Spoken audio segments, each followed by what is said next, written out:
Bonjour tout le monde, je suis en ce moment au Quai Branly, au musée Jacques Chirac, où je viens d'assister aux rencontres de l'épargne salariale. Ce qui est assez intéressant, c'est que pour une fois, j'ai essayé de prendre la parole. Je suis assez content de moi. Alors évidemment, je bégaye quand je suis devant parce que j'ai pas la présence ou la prestance, on va dire, des personnes qui ont l'habitude de parler en public. Il va falloir que je travaille là-dessus, donc challenge à moi-même. Dès que je suis dans une conférence ou quelque chose dans le genre, il va falloir que je pose une question. Après, ce qu'il faut savoir, c'est que tout le monde était quand même bien habillé, costard, cravate, etc. Et moi, j'arrive en petite chemise avec des carreaux, des fleurs, je ne sais quoi. Le taux de crédibilité est déjà pas forcément haut. Si en plus, on ajoute le fait que je ne connaisse pas mon sujet, on arrive à des proportions assez considérables. Ah oui, en plus de ne pas connaître le sujet, la question n'était pas tout à fait relevante au sujet non plus. Donc voilà. L'épargne solidaire, ma question était quand même assez différente. C'était plutôt dans le genre, comment est-ce qu'on peut faire pour que les riches en fait économisent plus d'argent et que les pauvres en perdent moins? Ce qui me paraissait quand même une bonne question. Je l'ai assez mal formulée.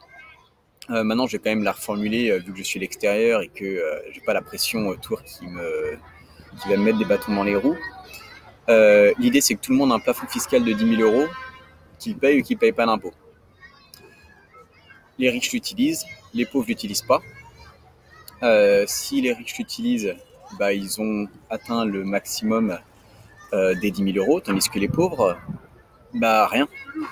Et en fait, ce plafond de 10 000 euros, on peut le voir comme un espèce de porte-monnaie en fait. Et le fait de vendre pour une année le droit d'utiliser ces 10 000 euros d'évasion fiscale, on va dire, hein, de placement dans les... n'importe où en fait, hein. Placement n'importe où. Du moment que ça rapporte, c'est intéressant. Le fait que la personne qui ne va pas l'utiliser puisse le vendre, donc par exemple moi, j'utiliserai jamais mon plafond de 10 000 euros de réduction fiscale parce que je ne paie pas d'impôt.